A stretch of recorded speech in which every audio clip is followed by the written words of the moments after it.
Hi, నా పేరు Pavan. Welcome to Aadya media. నిన్న ద్వారపూడి చంద్రశేఖర్ రెడ్డి గారు చేసిన వ్యాఖ్యల గురించి మన సీనియర్ జర్నలిస్టు రామారావు గారు ఉన్నారు. నమస్కారం రామారావు గారు. నమస్తే సార్. ద్వారపూడి గారు మొన్న ఇంకొక వ్యాఖ్య చేశారు. పవన్ కళ్యాణ్ గారు కులాల గురించి మతాల గురించి ఎటువంటి వ్యాఖ్యలు చేయను అంటూనే కుల రాజకీయాలు చేస్తున్నారని చెప్పి ఆయన వ్యాఖ్యలు చేశారు. దీని గురించి మీరు ఎలా విశ్లేషిస్తారు సార్? ఆయన నిజంగానే కుల రాజకీయాలు చేస్తున్నారంటారా, కులాల మధ్య చిచ్చు పెడుతున్నారంటారా? మీరు దాని గురించి స్పందించండి. కుల రాజకీయం చేస్తుంది జగన్మోహన్ రెడ్డి కదండి. అంతకుముందు కులాలు ఎక్కడున్నాయి? కులాలు లేవు కదా. అంతర్గతంగా వాళ్ళు అనుకునేవారు తప్ప ఎవర్రా మన కులం అంతా ఒకటంటే మిగతా వాళ్ళంతా ఒకటంటే అలా ఎన్ని కులాలను జట్టు కట్టిస్తారు? కుల రాజకీయాలు తెచ్చింది జగన్మోహన్ రెడ్డి తెచ్చాడు. ప్రపంచంలో ఉన్న రెడ్డిలందరూ ఐక్యం కావాలని చెప్పి. అంటే మళ్ళీ ఇక్కపోయినట్టయితే వాళ్ళకి అపోజిట్గా ఉన్న వాళ్ళందరూ కమ్మవాళ్ళు అన్నారు. అంటే ఈ దేశంలోనూ ఈ ఆంధ్ర రాష్ట్రంలోనూ రెడ్డిలు కమ్మవారు తప్ప మిగతా కులాలు లేరా? వాళ్ళకి ఉండదా? వాళ్ళకి స్వతంత్ర భావాలు ఉండవా? అంతే కదండి. ఎవరైనా ఆ కుల ప్రస్తావన ఎందుకు మీకు? మీ మంచి చెడ్డు రెండు ఉన్నాయి, ఎడ్యుకేటెడ్స్ అన్ఎడ్యుకేటెడ్స్ రెండు ఉన్నాయి. బాగా తెలివైన వరకు తెలివి తక్కువ వరకు ఉంది. ఆ తెలివి తక్కువ వరకు ఫిజికల్గా మాన్యువల్గా చేసే పనులు అట్లాంటి ఫ్యాక్టరీస్ పెట్టండి. తెలివైన వాళ్ళకి సాఫ్ట్వేర్ ఇదంతా పెట్టుకొని పెద్ద జీతాలు ఇవ్వండి, మంచి భవిష్యత్తు ఇవ్వండి. ఇక్కడ గరివిడి అని విజయనగరం ఆ ప్రాంతాల్లో ఒక గరివిడి అని ఒక ఊరు ఉంది. ఆయన ఒక గరుడి ఫేకర్స్ అని ఒక ఫ్యాక్టరీ, కరెంట్ ఫ్యాక్టరీ ఒకటి పెట్టుకున్నారు. ఫేకర్స్ అంటారు దాన్ని. అక్కడ ఏం తెలిసిన అందరికీ క్వార్టర్స్, అందరికీ ఫ్రీగా కళ్ళు చెకప్, అందరికీ ఫ్రీగా మెడిసిన్స్, అందరికీ ఫ్రీగా చదువులు. ఎవరైనా కడుపుతో ఉన్నట్టయితే వాళ్ళకి సపరేటు ట్రీట్మెంట్, అంటే ఒక విందు భోజనం పెడతారు కదా, స్వీట్లు అవి, అదంతా న్యూట్రిషన్ ఫుడ్, ఇదంతా సెపరేట్ కడుపుతో ఉన్నవాడికి. కడుపు డెలివరీ అయితే వాళ్ళకేమో కానుకలు కట్నాలు మంచి చెడ్డ డెలివరీ ఖర్చులు డబ్బులు. సంక్రాంతి పూట ఇంటి ముందు రంగవల్లులు ముగ్గులు వేస్తే అందులో ఎవరికి ముగ్గు బాగుందో వాళ్ళందరికీ పోటీలు బహుమతులు. అలా కాకుండా గరివీళ్ళలో కళాకారుల చేత ఏమో పరిషత్ నాటకాలు ఆడించి వాళ్ళకి విలువైన బహుమతులు. అంటే నాకు అనిపించేది మాట, రామరాజ్యం అంటే ఎలాగే ఉంటుందేమో అనిపించింది. ఆ యజమానికి ఎట్లాంటి విధన ఉండేది.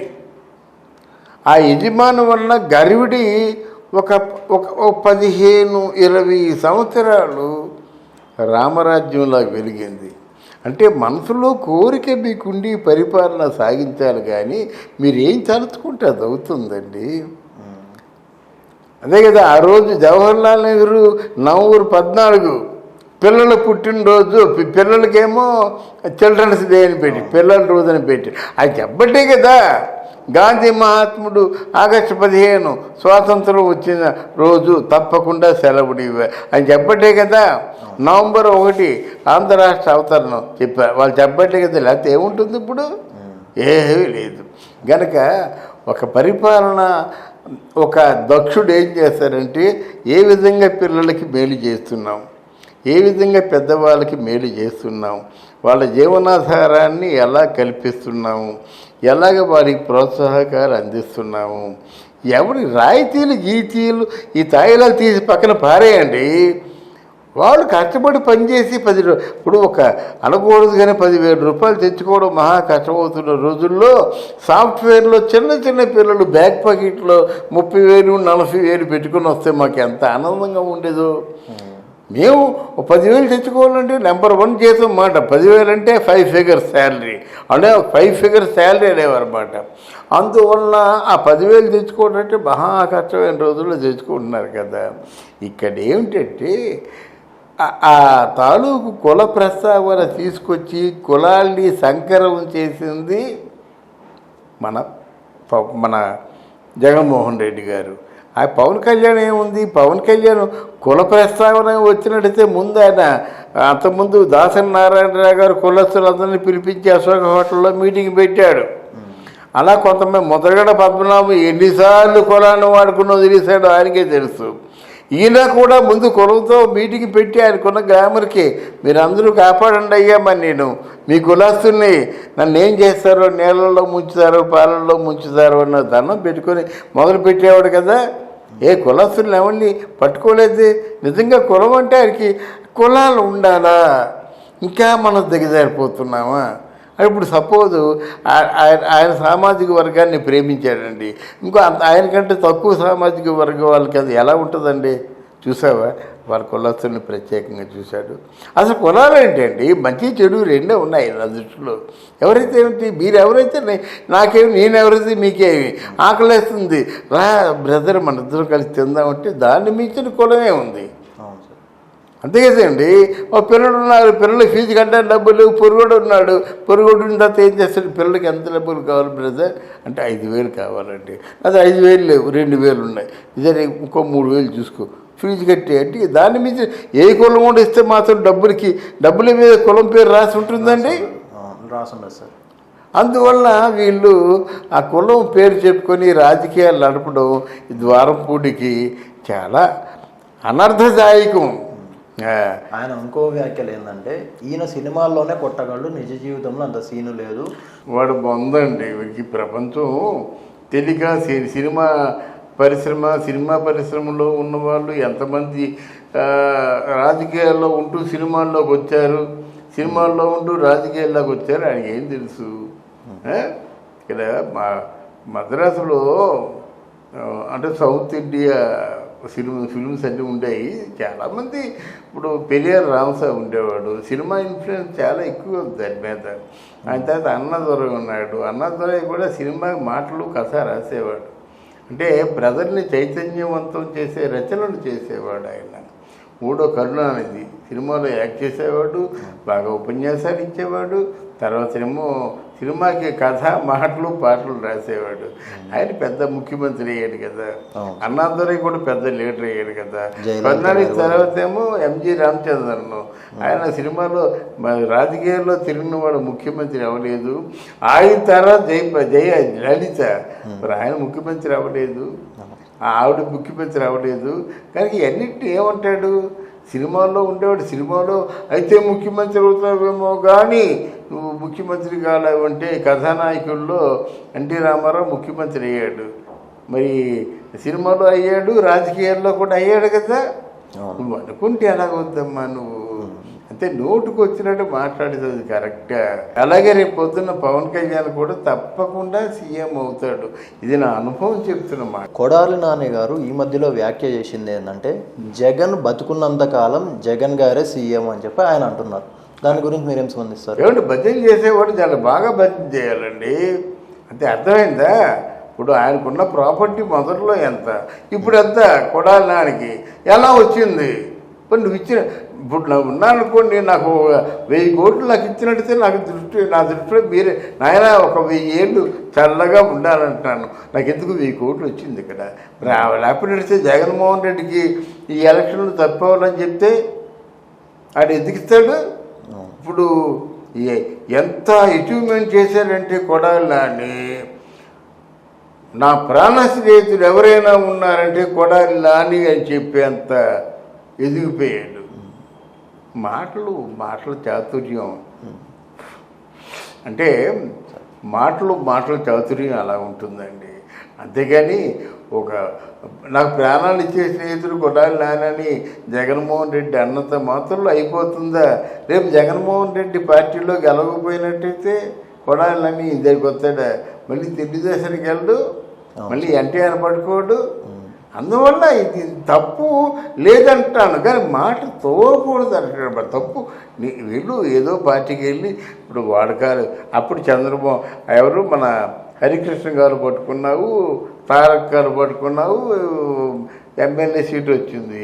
ఇప్పుడు మన ఎవరు జగన్మోహన్ రెడ్డి కాలు పట్టుకుంటున్నావు, ఏదో మినిస్టర్ వచ్చింది. అప్పుడు కాలు పట్టుకోవడానికి అలవాటు పడిన తర్వాత డెఫినెట్గా అయితే ఆ పార్టీ కాదు, లేదా ఈ పార్టీ కాదు. అంతేగాని నిన్ను ఎవరు అడగరు కదా, ఎవరా ఆ పార్టీ వారు కాలు పట్టుకొని మళ్ళీ ఈ పార్టీలోకి ఎందుకు వచ్చారని అడగరు కదండి.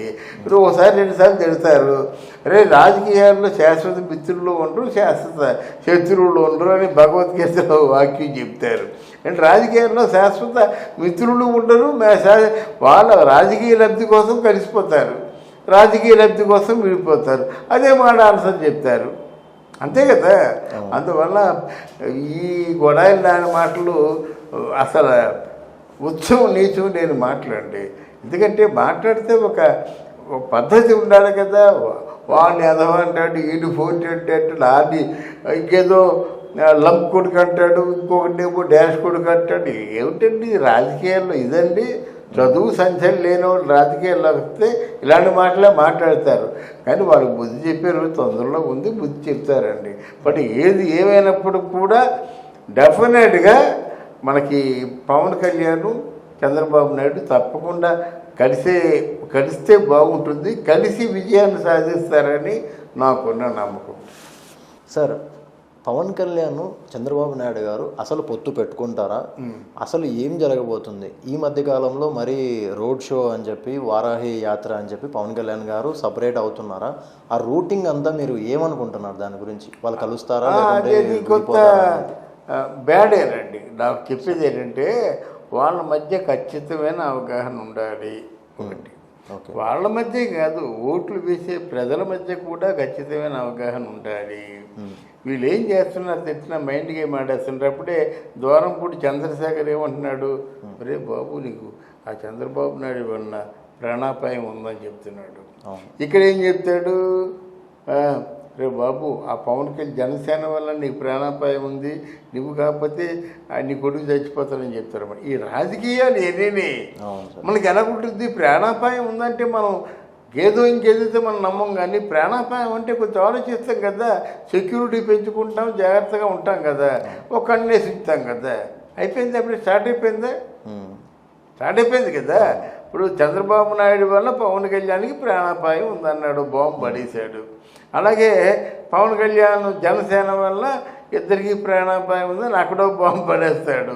వీళ్ళు కొట్టు చేస్తారన్నమాట. నీచ రాజకీయాలండి. అయితే ఇక్కడ మనం చెప్పుకోవాల్సింది ఏంటంటే, ఇక్కడ they should have the crystal clear understanding between Janasena and Telugu Desam party. వాళ్ళకు ఒక స్వచ్ఛమైన అవగాహన లేకపోతే మాత్రం కష్టం అవుద్దండి.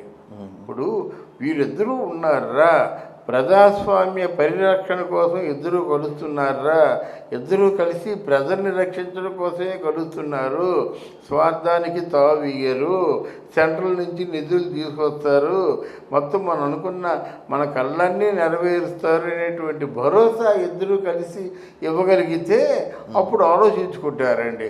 అలాగే ప్రజల్లో కూడా అమ్మ మీరు దయచేసి ఒక డబ్బు తీసుకొని ఓటేయడం వద్దమ్మది, ఎందుకంటే మీ బిడ్డల భవిష్యత్తు పాడైపోతుంది, పరిశ్రమలు రావటం లేదు, ఆ సెంటర్ చాలా అన్యాయంగా చూస్తుంది, రౌడీలు ఎక్కువైపోయారు, ఎంతమందిని చంపుతున్నారు, ఆ భూ కబ్జాలు ఎన్ని అవుతున్నాయి కదా, మీరు అర్థం చేసుకోండి అమ్మ. అంతేగాని ఒక 3,000కో 2,000కో ఓట్లకు అమ్ముడుపోయినట్టయితే మనం 5 ఏళ్ల పాటు మనం బందీలుగా ఉండడమే కాకుండా రూపాయి కూడా లేకుండా మనం అడుగు తినే పరిస్థితి వస్తుందని వాళ్ళని చైతన్యవంతుల్ని చెయ్యాలి. అంతేగాని వాళ్ళు డబ్బులు కలవడం పడ్డారంటే మీరు ఎవరు ఏం చేయలేరు. అలాగే అన్నిటికంటే ముందు అంటే బ్యాలెట్ అంటే మిషన్ బ్యాలెట్ అయినట్టయితే ఎంత మాత్రం వీళ్ళు ఒప్పుకోకూడదు. ఎలక్షన్ కమిషన్తో ఎవరితో పోటీ అంటే గొడవ పడినా సరే ఆ బ్యాలెట్ పేపరే తప్ప మిషన్ అంటే వాళ్ళు ఎక్కడ నొక్కినా సరే వాళ్ళకి కావాల్సిన వాళ్ళకే పడతాయి.